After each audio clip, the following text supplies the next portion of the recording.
नमस्कार, मी बाबा बेलापूरकर. आपण पाहत आहात एकजूट महाराष्ट्र न्यूज.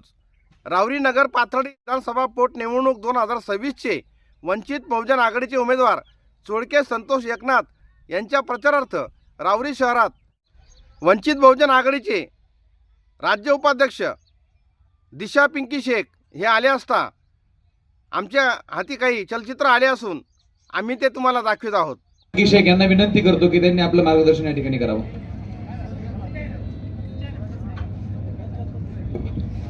जय भीम. उमेदवाराचं नाव काय जरा जोरात सांगाल? काय? संतोष भाऊ चोळके. अनुक्रमांक किती आहे? 3. बरोबर. निशाणी काय? Gas cylinder. मी आज खूप शांत बोलणार आहे, हे लक्षात ठेवा. आता जर रेकॉर्ड केलं असेल तर एवढं व्हायरल करा. आपल्याकडे माध्यमांची कमतरता आहे. जी माध्यमं आहेत त्याच्यामध्ये आपण इलेक्शन लढतो आहोत. लोकशाहीमध्ये निवडणुका सामान्य माणसाच्या हातात राहू नयेत म्हणून भांडवलदाराने इलेक्शनचा खर्च वाढवलाय. पण अशा परिस्थितीमध्ये वंचित बहुजन आघाडी एकमेव पार्टी आहे जी तळागाळातील कार्यकर्त्याला तिकीट देते आणि तो लोकशाहीचा राजा आहे हे पुन्हा पुन्हा सांगत असते. तर हे लोकांपर्यंत पोहोचलं पाहिजे. तुम्ही आज रेकॉर्ड केलेलं आबाचं भाषण, आता चव्हाण सर बोलतील त्यांचं भाषण, तय्यब भाईचं भाषण, साहेबांचं भाषण, तुम्हाला क्लिप करा त्याच्या छोट्या छोट्या आणि त्या घराघरात प्रत्येक व्हॉट्सअप ग्रुपला जाऊ द्या. माझं भाषण नाही केलं तरी चालेल, कारण मी आज फार काही द्वेषात नाही बोलणार आहे तुम्हाला. कारण की मला हे सांगायचंय की तुम्ही जर झोपले असाल आणि तुम्ही जर ह्या एवढ्या मुलूक मैदानी तोफींच्या आवाजाने जागे होणार नसाल तर माझ्यासारख्या हिजड्याच्या आवाजाने तुम्हाला काय फरक पडणार आहे? मग मी ओरडू कशाला? तुम्ही जर झोपलेले असाल आणि ह्या आवाजाने तुम्ही उठणार नसाल तर तुम्हाला उठवण्यात अर्थ नाही. आणि तुम्ही जर झोपीचं सोंग घेतला असेल तरी माझं बोलण्याचा काही संबंध नाही इथं, कारण की सोंग घेतलेल्याला उठवता येत नाही. मी मतदानाचं बटन दाबायला जाते. 2014ला वोटिंग राईट्स मिळाले बरं का. तुम्हाला तर आईचं असंच मिळालंय. मतदानासाठी तुम्ही काहीच कष्ट केले नाही, आईत मिळाले म्हणून 500ला इकून मोकळेत तुम्ही. मला 2014ला मतदानाचा अधिकार मिळाला. मी जेव्हा मतदानाचं बटन दाबायला जाते तेव्हा माझ्या घरासमोरच्या गटारीपासून ते आंतरराष्ट्रीय प्रश्नापर्यंत सगळ्या याचा विचार करून मी बटन दाबते. आणि तुम्हाला जर बटन दाबताना डोळ्यासमोर तुमचं 4 वर्षाचं, 5 वर्षाचं, 2 वर्षाचं लेकरू येत नसेल, तुम्हाला त्याची काळजी नसेल की ते कुठल्या समाजात जन्माला आलेले, कुठल्या समाजात ते वाढणार आहे, त्याच्या आयुष्यात पुढं काय राहील हे जर वातावरण असंच राहिलं तर त्याची तुम्हाला काळजी नाही, तर मग माझ्यासारखीनं करायचं काय? कारण माझं झालं 40, अजून 10-20 वर्षात मी खपते. माझं काय बिघडणार आहे? तुम्हाला तुमच्या पोराची काळजी, यांना काळजी आहे बघा पोरांची. एवढं खुलं आव्हान समोर, बोलीपासून ते गोळीपर्यंतच सगळं आव्हान पेलून हे माणसं तुमच्यासाठी मैदानात उतरलेले आहेत. आणि जर तुम्हाला यांची किंमत नसेल तर माझ्यासारखं एखाद्याचं काय म्हणतात, मड्याची केस काढल्यानं थोडीच मड हलकं होते. तुम्हाला थोडीच काय वाटणार आहे? त्याचं नाही वाटणार. जे जागे आहेत त्यांच्यासाठीची आजची सभा आहे. लोकशाहीत वारसा हक्काने जर गाद्या भेटायच्या असत्या तर लोकशाहीसाठी जे लोक 2 वर्ष 18 दिवस बसले होते तिथं, ते येडे होते का? त्यांनी तेव्हा ठराव केला असता, आमदार खपला की त्याच्या जागी पोरग बसवा. राजेशाही झाली असती ना तयार. पण बाबासाहेब म्हणले की राजा मताच्या पेटीतून जन्माला येणार, आता राणीच्या पोटातून नाही येणार. बरे, हे तुम्ही सगळे शिकलेले, तुम्हाला हे सगळं माहिती आहे की राजा कुठून जन्माला येणार आहे लोकशाहीमध्ये, पण तुमचे मेंदू गुलाम झाले. तुम्हाला आया बहिणीचा पदर त्या राजाच्या पायदळी पायघडी म्हणून घालायचा आहे. आणि त्या पदराची किंमत तुम्हाला जर नसल, माझ्या पदराची किंमत काय ठेवणार तुम्ही? मी ते इजडा, माझ्या पदराच्या गाठीमध्ये ना कोणाची इज्जत अडकलेली आहे, ना कोणाची जात अडकलेली आहे, ना कोणाची आबरू अडकलेली आहे. तुम्ही ह्या गोष्टीचा विचार करणार आहेत की नाही?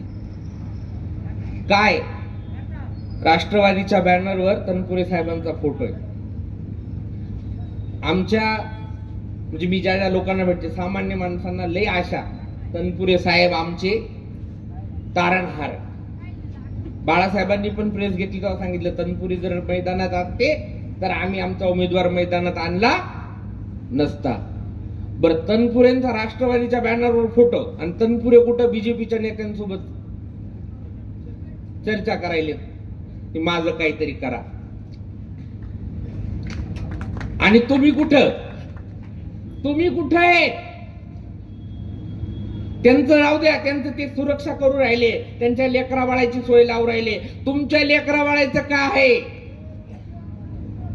मला आज अजिबात भडकायचं नाही, मला शांतपणे बोलायचं तुमच्याशी, आणि 5 मिनिटं बोलणार, लई नाही सतवणार तुम्हाला. तुमच्या लेकरा बाळाचं का आहे मला सांगा. का इथल्या बुद्धिस्टांना हरेगावचं प्रकरण आठवत नाही? मतदानाला गेल्यानंतर तुमच्या लेकराच्या तोंडावर मुतणारे लोक आठवत नाही? सरंजामी मानसिकतेचे लोक. का तुम्हाला आठवत नाही? बाळासाहेब इथं कुठल्या किस्स्यासाठी आले होते आणि हा चौक जाम केला होता, आणि त्याच्यानंतर कुठंतरी वातावरण चालू झालं, नाही तर बोललं तर 2000 फाईन होता की हो. तुम्ही विसरले, मी का लक्षात ठेवू? तुम्ही विसरले का नाही?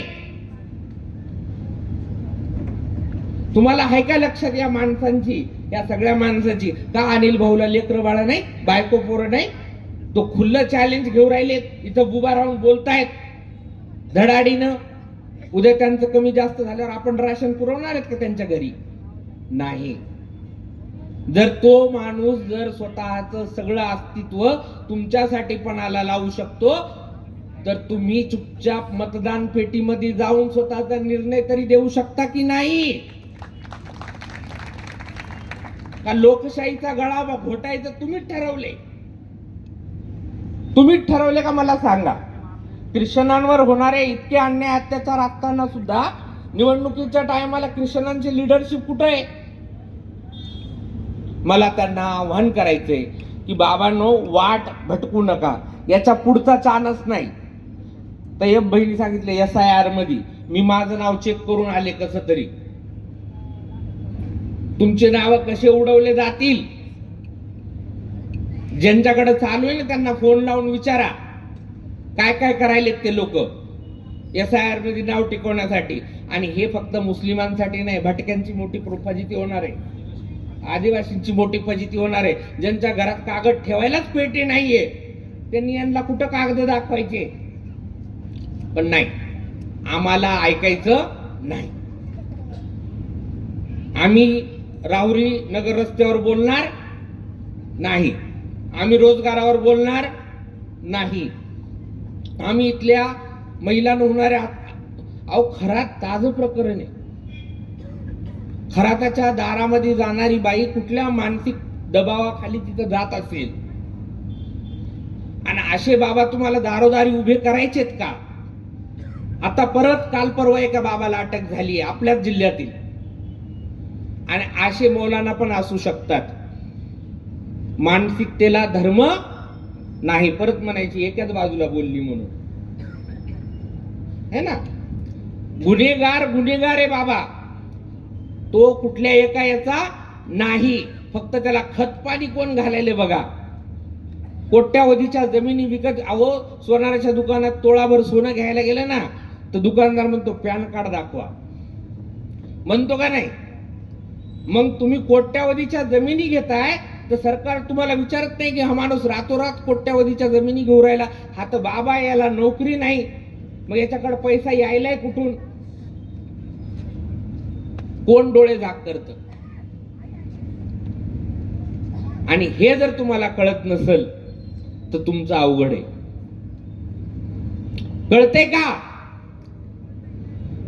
तुमचा बोधगयाचा प्रश्न वंचित बहुजन आघाडी रस्त्यावर, तुमचे हिंदू मुस्लिमचे प्रश्न वंचित बहुजन आघाडी रस्त्यावर, तुमच्या आदिवासींचा प्रश्न वंचित बहुजन आघाडी रस्त्यावर, तुमच्या हिजड्यांचा प्रश्न वंचित बहुजन आघाडी रस्त्यावर, तुमच्या लेकरांचा प्रश्न वंचित बहुजन आघाडी रस्त्यावर, शिक्षणासाठी, रोजगारासाठी, सगळ्यासाठी. तुम्ही वंचित बहुजन आघाडीला टिश्यू पेपर करून ठेवलंय का? तर तुम्ही ना, तुमच्याकडे तुमचं मत नाही.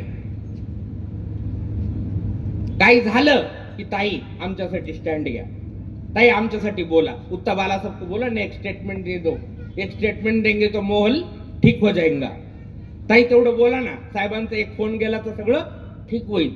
पण किती दिवस साहेबांनी ठीक करायचं? तुम्ही काय करणार? ठीक झालं की लगेच श्रेय कोणाला देणार? भाऊला, दादाला. ह्या डोक्यावर घेतलेले खेटर आहेत ना, ते खाली ठेवा. गेला काळ, गेला काळ. वाड्यासमोर डोक्यावर खेटर घेऊन जायची पद्धत सोडा आता. निघा याच्यातनं बाहेर आणि सजगपणे मतदान करा. 100% मतदान करा. मी इथं तुम्ही म्हणले ना, मंदिर याला नोटीस आली, मस्जिदला नोटीस आली, विहारला नोटीस आली, चर्चला नोटीस येईल, नाही का? हा, उद्याच्याला मंदिरांना पण नोटीस येणार. बीजेपीच्या ऑफिससाठी त्यांच्या ऑफिसच्या शेजारी असलेलं 300 वर्ष जुनं मारुतीचं देऊळ तोडलं. तुम्ही बघत नाही का? बघत आहे तुम्ही, तुमच्या इंस्टाग्रामला आहे ना ते. ज्याला दिसत नाही त्याला दाखवता येतं, पण ज्याला दिसून डोळे झाक करायची आहे त्याला काय दाखवणार?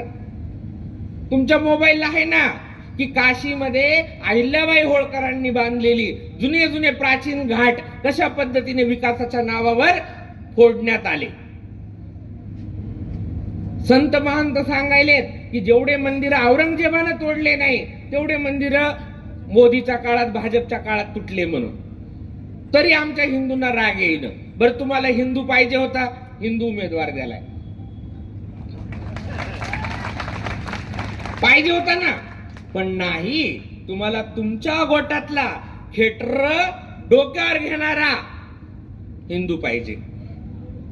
का बरं? हजारो वर्षाची परंपरा इथल्या हिंदुत्वाला आहे. ते काय तुमच्या जीवावर होतं का? इथल्या सर्वसामान्य माणसांनी, इथल्या धार्मिक एकोप्याने, इथल्या एकात्मतेने हा जो काही प्रपंच आहे हा गाडा पुढे ओढलेला आहे. तुमच्या विषयाने हा गाडा पुढे ओढलेला नाही. मी थोडा बोल रही हूं, ज्यादा समजना. थोडक्यात सांगायला मी तुम्हाला, हा गाडा पुढे न्यायचा असेल, लोकशाही मार्गाने न्यायचा असेल, लोकशाही टिकवायची असेल, तर तुम्हाला 1500 रुपयाची लालच सोडावी लागणार बायकांना. पुरुषांना धर्म कशात आहे हे समजून घ्यावं लागेल. धर्म आचरणात आहे, 4 प्रकारच्या पुरुषार्थात आहे, ते करा तुम्ही. हिंदू मुस्लिम द्वेष करू नका. वसुदेव कुटुंबकम वाले आहोत आपण, आणि इथं शेजाऱ्याला खपून घेणं झालं आपण. वसुदेव कुटुंबकम हे विश्वची माझे घर म्हणणाऱ्या समाजाचे प्रतिनिधी आहोत आम्ही. हिंदू धर्मात जन्माला आले मी, घरच्यांना म्हणले नाव लावू नको, आणि मुसलमानांना नाव दिलं, शेख करून घेतलं. ह्या समाजाचा प्रतिनिधित्व आहे मी तुमच्या समोर.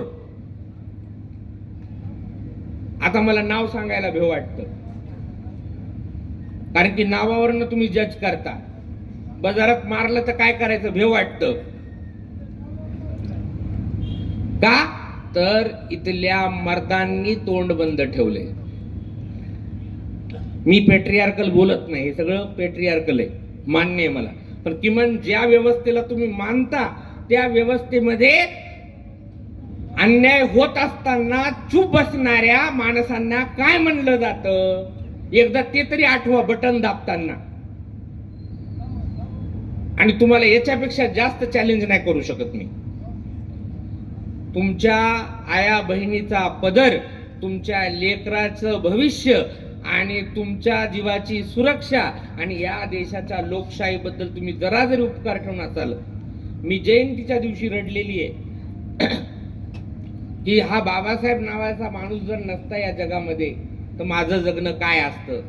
मला ही चांगली कॉटनची साडी भेटली असती का? या मंचावर या लोकांनी मला बसवलं असतं का? तुम्ही माझं ऐकलं असतं का? फक्त एकमेव बाबासाहेब आणि बाबासाहेबांची लोकशाही आहे म्हणून तुम्ही मला ऐकत आहात. याच्यापेक्षा सविस्तर काय सांगायचं तुम्हाला? एवढं ऐका, लोकांपर्यंत पोहोचवा, लोकांपर्यंत पोहोचवा सगळ्यांचे भाषणं. भाई आमच्याकडे मोठमोठाले चॅनलवाले नाहीत, जे आलेत आमचे दादा त्यांचे मी आभार मानते. आमचं म्हणणं लोकांपर्यंत पोहोचवतायत तुम्ही. आणि तुम्ही आमचा मीडिया व्हा, लोकांपर्यंत पोहोचवा, लोकांना समजून एक संधी दिली पाहिजे. दिली पाहिजे का नाही? कोणाला? संतोष चोळके अनुक्रमांक किती? 3. देणार ना मतदान? आवाज जिथपर्यंत जाईल त्या सगळ्यांना विनंती आहे. माझं कुणाशी शत्रुत्व नाही. मला माणसं नाही मारायची, माणसातला विकार मारायचा आहे. माझं त्या विकाराशी शत्रुत्व आहे. जय भीम. धन्यवाद दिशामाई. प्रत्येक जपलेल्या माणसाच्या मनाला, त्याच्या जाणीवेला आणि नेणीवेला स्पर्श करणार आपलं हे वक्तव्य. तुर्तास एवढेच. भेटूया पुढच्या बातमीपत्रात. जय हिंद, जय महाराष्ट्र.